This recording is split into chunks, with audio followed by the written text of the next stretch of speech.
کوئی ایسا کام کیا، کوئی ایسی بات کہی جس سے اس آدمی کی انسلٹی ہو جائے، اس کی بے عزتی ہو جائے، ایسے انسان کو اس خیرات کی، اس صدقے کا اس کو کوئی فائدہ نہیں ہوگا۔ اللہ رب العالمین کی راہ میں جو لوگ بھی خرچ کرتے ہیں، ان میں سے بعض ایسے ہیں جو دکھاوے کے لیے، ریا و نمود کے لیے خرچ کرتے ہیں۔ اللہ نے ان کا بھی تذکرہ یہاں پر کیا ہے، ایسے لوگوں کو اس سے کوئی فائدہ نہیں ہوگا۔ اور بعض ایسے لوگ ہیں جو خرچ کرنے کے بعد احسان جتا دیتے ہیں، ان کا بھی تذکرہ کیا اللہ رب العالمین نے یہاں پر، اور ان دونوں کی مذمت کی اور مثال دے کر کے بتایا کہ ایسے لوگوں کو ان کے صدقے سے کوئی فائدہ نہیں ہوگا۔ ہاں وہ آدمی جو اللہ رب العالمین کی رضا کے لیے، اس کی خوشنودی کو حاصل کرنے کے لیے جو آدمی اللہ کی راہ میں خرچ کرتا ہے، اس کے لیے اجر ہے، اس کے لیے ثواب ہے، ساری چیزیں ہیں۔ اور اس کے بعد اللہ رب العالمین نے سود کا تذکرہ کیا۔ بالکل صدقہ و خیرات کا اپوزٹ ہے یہ سود، ربا۔ ایک انسان جو صدقہ و خیرات کرتا ہے، اس انسان کو انسانیت کی فکر ہوتی ہے، دوسروں کے درد کو وہ محسوس کرتا ہے۔ اس کے برخلاف ایک سود خور انسان جو ہے وہ خود غرض انسان ہوتا ہے، اس کو اپنے آپ کی فکر ہوتی ہے، اپنے مال میں اضافے کی فکر ہوتی ہے۔ اللہ رب العالمین نے یہاں پر سود کا بھی تذکرہ کیا ہے، اور بہت سخت انداز میں ایک سود خور کے تعلق سے بہت سخت انداز اختیار کیا ہے اللہ رب العالمین نے، اور کہا ہے کہ یا تو تم سود کو چھوڑ دو یا اللہ رب العالمین سے جنگ کے لیے تیار ہو جاؤ۔ اس طرح سے اللہ رب العالمین نے یہاں پر سود کا تذکرہ کیا، اور اللہ رب العالمین نے اس سودی نظام سے ہٹ کر کے ایک مسلمان کو اس بات کی تعلیم دی ہے کہ ایک مسلمان کے یہاں ہمدردی ہو، غم گساری ہو، ایک دوسرے کے ساتھ نرمی کا معاملہ ہو۔ اللہ رب العالمین نے یہاں اس کی تعلیم دی ہے کہ ایک مسلمان کو یہ چاہیے کہ اس سودی نظام سے، جس کے ذریعے سے ایک انسان کے خون کو چوسا جاتا ہے، اس نظام سے ہٹ کر کے وہ آپس میں ہمدردی، غم گساری کا معاملہ اختیار کرے، ایک دوسرے کے ساتھ نرمی کرے، اس کو مہلت دے۔ اللہ نے اس چیز کو بتایا یہاں پر اس کے اندر، اور اس کی بڑی فضیلت بھی ہے میرے بھائیوں۔ قیامت کے دن ایک انسان آئے گا اللہ کے ساتھ، اللہ رب العالمین پوچھے گا اس سے کہ بندے تیرے پاس کوئی نیکی ہے؟ وہ کہے گا اے اللہ میرے پاس کوئی نیکی نہیں، کوئی نیکی نہیں جسے میں بیان کر سکوں۔ اللہ تعالیٰ ایک بار پوچھے گا، وہ یہی جواب دے گا، دوسری بار بھی یہی جواب دے گا، تیسری بار پوچھے گا تو کہے گا اے اللہ مجھے ایک نیکی یاد آ رہی ہے، ایک نیکی مجھے یاد آ رہی ہے۔ وہ نیکی کیا ہے کہ میں ایک مالدار آدمی تھا دنیا میں، اور میں لوگوں کے ساتھ معاملہ کرتا تھا، لین دین کرتا تھا، تو میں اپنے آدمیوں کو، جو میرے نوکر تھے، جو میرے آدمی کام کرتے تھے، میں ان کو کہا کرتا تھا کہ جو انسان مالدار ہے اس کے ساتھ بھی تم نرمی کرنا، سختی کا معاملہ نہ کرنا، اور جو انسان تنگ دست ہے، محتاج ہے، اس کو مہلت دے دینا، جب تک اس کے پاس آسانی نہ آ جائے اس وقت تک انہیں مہلت دے دینا۔ بس یہ ایک نیکی مجھے یاد آ رہی ہے۔ اللہ رب العالمین فرشتوں سے کہے گا کہ میرے اس بندے سے تم درگزر کرو، اس نے میرے بندوں سے درگزر کیا دنیا کے اندر، تو آج میں اس کا زیادہ حقدار ہوں کہ میں اسے درگزر کروں۔ میرے بھائیوں بہت بڑی نیکی ہے ایک انسان اپنے مال کے ذریعہ اور اپنی دیگر چیزوں کے ذریعہ دوسروں کے کام آئے۔ اور پھر اخیر میں وہ آیت ہے اس سورت میں، اخیر میں وہ دو آیتیں جن کو ہم سورہ بقرہ کے آخری دو آیات کہتے ہیں، انہیں میں سورت ختم ہوتی ہے، اور اس کے بعد پھر سورہ آل عمران شروع ہوتی ہے۔ سورہ آل عمران جو ہے، اس سورت میں اللہ رب العالمین نے عیسائیوں کا تذکرہ کیا ہے۔ سورہ بقرہ کا مرکزی عنوان یہود تھے، یہودیوں کی برائیوں کو، ان کی کارستانیوں کو بیان کیا گیا، اور اس میں سورہ آل عمران کا مرکزی عنوان نصارہ ہے، عیسائی۔ یہ لوگ بھی وہاں آباد تھے عرب کے اندر، اور مسلمانوں کا ان سے تعلق ہوا کرتا تھا۔ اس سورہ آل عمران کا مرکزی عنوان یہ عیسائی ہی ہیں، عیسائیوں کے بارے میں آپ جانتے ہیں کہ ان کا عقیدہ عیسیٰ علیہ السلام کے بارے میں بہت ہی غلط عقیدہ ہے۔ بعض عیسائی عیسیٰ علیہ السلام کو اللہ کا بیٹا مانتے ہیں، بعض ان کو خود اللہ ہی مانتے ہیں، اور بعض کا یہ کہنا ہے کہ یہ خدائی 3 ذاتوں میں بٹی ہوئی ہے، ایک اللہ اور دوسرے عیسیٰ علیہ السلام اور تیسرے ان کی ماں مریم، ان تینوں میں بٹی ہوئی ہے۔ اس طرح سے اس عقیدے کو عقیدہ تثلیث کہا جاتا ہے۔ یہ عیسائیوں کے عقائد ہیں۔ اللہ رب العالمین نے یہاں پر ان عیسائیوں کا تذکرہ کیا ہے، اور کیسے عیسیٰ علیہ السلام کی پیدائش کیسے ہوئی، ان کی ماں نے کیسے نظر مانی تھی کہ بچہ پیدا ہوگا، بچے کو اللہ کی راہ میں وقف کر دیں گی، یہ نظر مانی تھی، لیکن بیٹی پیدا ہوئی، بچی کو بھی اللہ کی راہ میں انہوں نے وقف کیا، اور پھر مریم علیہ السلام سے عیسیٰ علیہ السلام کی کیسے پیدائش ہوئی، تمام چیزوں کو اللہ رب العالمین نے یہاں پر بہت تفصیل کے ساتھ بیان کیا ہے۔ اور پھر عیسیٰ علیہ السلام کی جو معجزات تھے، جن کی بنیاد پر یہ عیسائی کو خدا مانتے تھے، چونکہ ان کو اللہ نے اس طرح کے معجزات دیے تھے کہ وہ مٹی سے وہ چڑیوں کے شکل کی چیز بناتے تھے، یعنی مٹی سے وہ چڑیا بناتے اور ان میں پھونک مارتے، اور وہ چڑیا واقعی اڑنے لگتی، چلنے پھرنے لگتی۔ یہ ان کا معجزہ تھا۔ ایسی ایک اندھا آدمی ہوتا، مادرزاد اندھا، اس کے چہرے پر ہاتھ پھیرتے، وہ آدمی دیکھنے لگتا تھا۔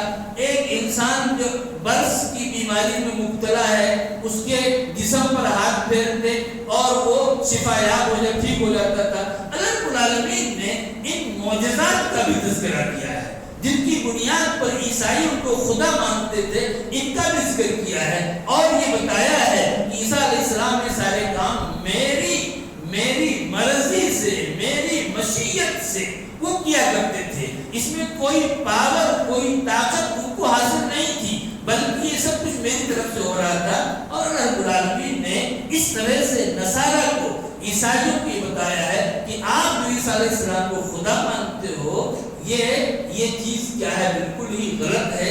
اگر وہ اللہ ہوتے تو ظاہر ہے کہ وہ ایک انسان کے پیٹ سے پیدا نہیں ہوتے، اگر وہ اللہ ہوتے تو ہمیشہ سے ہوتے۔ اللہ رب العالمین نے ان کی اس عقیدے کی تردید کی ہے، اور ساتھ ہی ساتھ یہ بھی واضح کیا ہے کہ عیسیٰ علیہ السلام بغیر باپ کے پیدا ہوئے تو آپ لوگوں کو خدا مان لیا، جبکہ اس سے پہلے آدم علیہ السلام بغیر باپ اور بغیر ماں کے پیدا ہوئے۔ اب اللہ رب العالمین کی یہ قدرت ہے کہ اس نے آدم علیہ السلام کو بغیر باپ بغیر ماں کے پیدا کیا، اور حضرت حوا کو حضرت آدم ہی سے نکالا، اور عیسیٰ علیہ السلام کو بغیر باپ کے پیدا کیا، باقی پوری انسانیت کو مرد اور دونوں سے پیدا کیا۔ یہ اللہ کی اپنی قدرت ہے، لہذا تمہیں اس کی بنیاد پر غلط عقیدہ نہیں اختیار کرنا چاہیے۔ اللہ رب العالمین نے بہت تفصیل کے ساتھ بہت ساری آیات میں ان تمام چیزوں کو بتایا ہے، اور پھر عیسیٰ علیہ السلام کو جب آسمان کو اٹھایا گیا اس کا بھی تذکرہ کیا ہے۔ یہ یہودی، یہ انتہائی بدماش قوم ہے، دنیا کی بدترین قوم ہے۔ ان یہودیوں نے عیسیٰ علیہ السلام کو بہت تکلیف پہنچائی، اور انہوں نے آخر میں اس وقت کا بادشاہ جو شام کا بادشاہ تھا اور وہ کافر تھا، اس کے یہاں جا کے شکایت کر دی تھی کہ یہ عیسیٰ یہ فسادی ہے، اور یہ لوگوں کو ایک دوسرے سے الگ کرتا ہے، جھگڑے لگا دیتا ہے، اور بلکہ نعوذ باللہ یہاں تک کہا کہ یہ اپنے باپ کا نہیں ہے، یہ ولد الزنا ہے، اس طرح کی تہمت لگائی۔ تو اس بادشاہ نے یہ آرڈر کیا کہ عیسیٰ کو پکڑ کر کے ان کو سولی پر لٹکا دیا جائے۔ ظاہر ہے کہ بادشاہ تھا، اس نے آرڈر کیا، اس کے لوگ آئے عیسیٰ علیہ السلام کو پکڑنے کے لیے، لیکن اللہ رب العالمین کی قدرت تو عجیب ہے۔ اللہ رب العالمین کی قدرت کے سامنے کوئی چیز ٹک نہیں سکتی۔ اللہ رب العالمین نے کیا کیا،